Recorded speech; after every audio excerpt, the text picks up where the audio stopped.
Hello and welcome to another Doctor's Assistant 1 video, and today I'm doing a video that I can guarantee my best friend over at Nerd Central has been waiting for quite some time. And yes, it is of course the long overdue classic Doctor Who DVD collection update, as in comparison to my previous one that I did what feels like years ago, but it was probably maybe 4 or 5 months ago. Has obviously my opinions of episodes have changed, and I've rewatched them a lot more maybe, or I've acquired more as well. So, we'll start off with Spearhead from Space. We've got Spearhead from Space. That one is a very good episode. Obviously, it is Jon Pertwee's first story. Doctor Who and the Silurians, that's another good one. Real good sort of, I don't know, it's a long one, but it is still really good. It's up there. Doctor Who Ambassadors of Death. I got this at Sheffield Comic Con to complete season 7, but I haven't watched it yet. Inferno, I am thinking of doing a review of it. It is a cracking story, obviously. Claws of Axos, it's one that I've always had a bit of an issue with, but I just can't put my finger on it. I mean, I do think some of the shorter episodes in Jon Pertwee's tenure don't really work as well. Personally, that's just me. Colony in Space, I haven't got around to watching this one yet. The Demons, I have yet to review it, but to quickly give you a quick overview, it's a good one, but it's not completely perfect. Day of the Daleks, I have yet to watch that one also. That one's probably one of the newest ones that I've acquired, that and Scrim the Schalke. Sea Devils, fantastic, traditional. It's what I think of when people say a good sort of sea-based sort of story.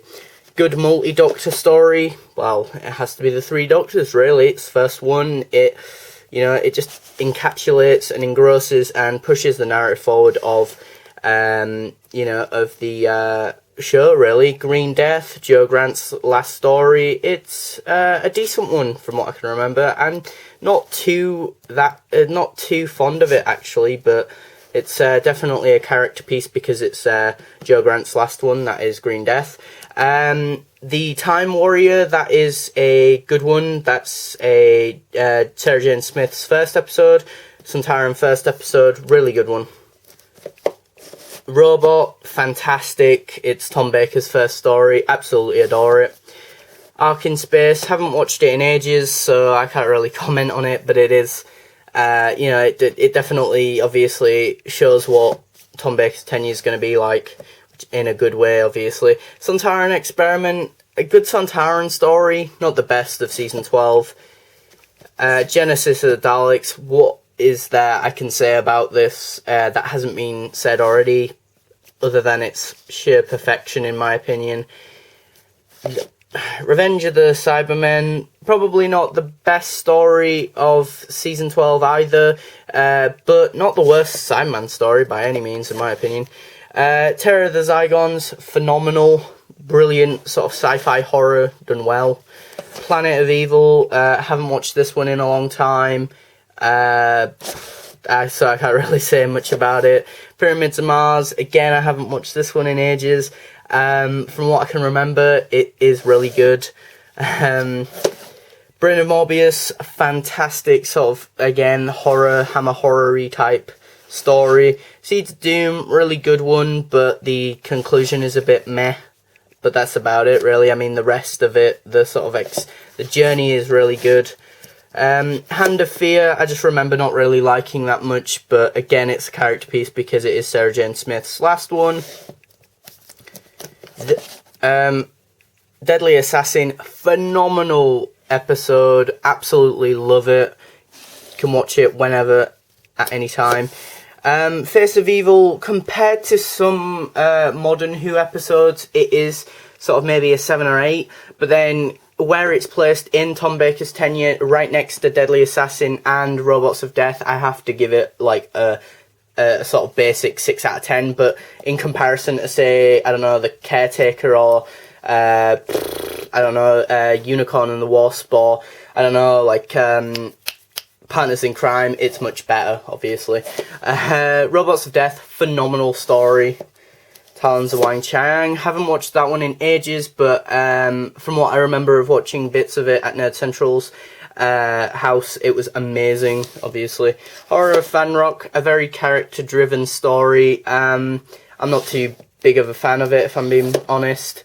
Invisible Enemy, meh. I mean, it's It is K9's first story. I guess that's probably the most memorable thing about Invisible Enemy. Invasion of Time, Leela's last story, not the best Sontaran story. City of Death, fantastic, one of the best. Obviously, I've not got a lot of their era, but one of the best Tom and Lalla Ward stories, in my opinion. Nightmare of Eden, terrible, in my opinion. Keeper of Traken, very good from what I can remember. Yeah, Logopolis, not as good, but there are still some good, decent scenes. I'd say Keeper of Traken's like 8, 7, and then it goes 6 to Castrovalva, which is Peter Davison's first story. It's very meh, it's very average. I think it's because in all these 3 episodes, the Master is in it all the time, so it's a bit predictable, but you can tell that they really thought that through in Castrovalva and tried to change it up. The Visitation, very underrated story, and a good one from Peter Davison. Black Orchid, haven't watched that in ages, so I can't really say out there. Earthshock, phenomenal. 5 Doctors, mind-blowingly amazing. Warrior of the Deep, meh.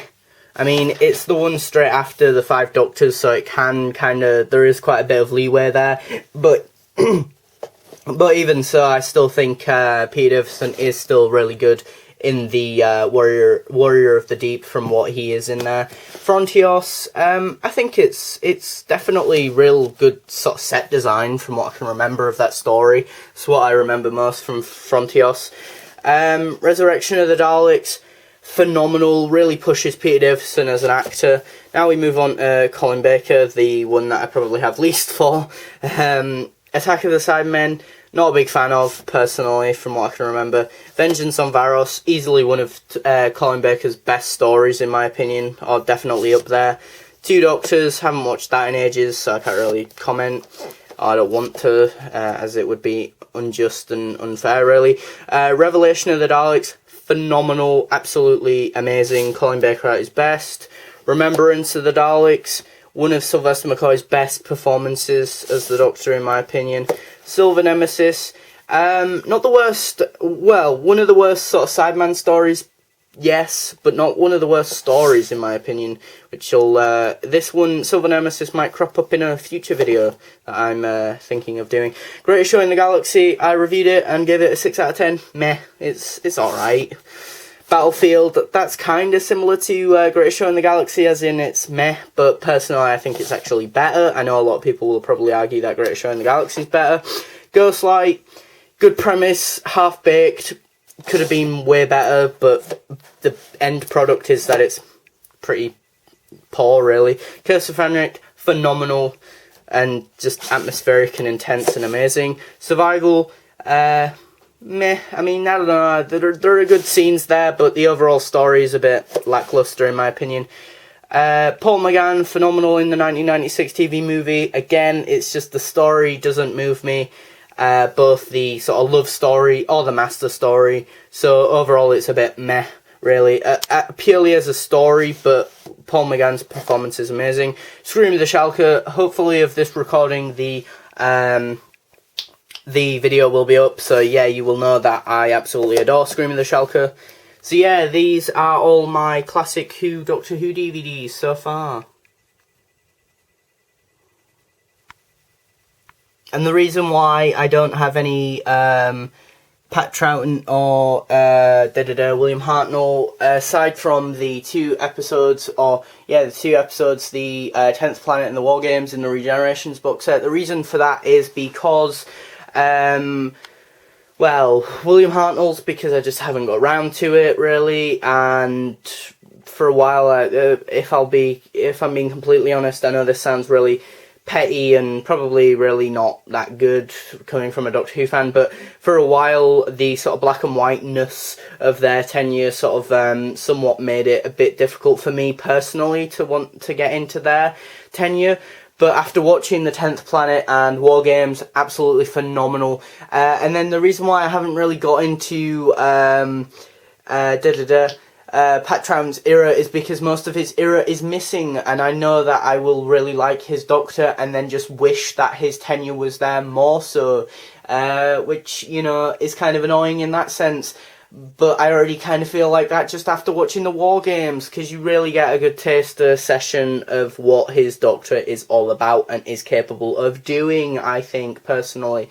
So yeah, these are all my Doctor Who DVDs. Comment below what you think of these episodes, and, you know, if you've got this many, or if you've not, and why not, and I don't know what you think of, the episodes, and what episodes you might be getting next, or which ones you want me to review if I've not reviewed them, or if you want me to do re-reviews of any of them, because when I used to review them, I didn't know what reviewing was really back then. It's that long ago since I've reviewed some of them.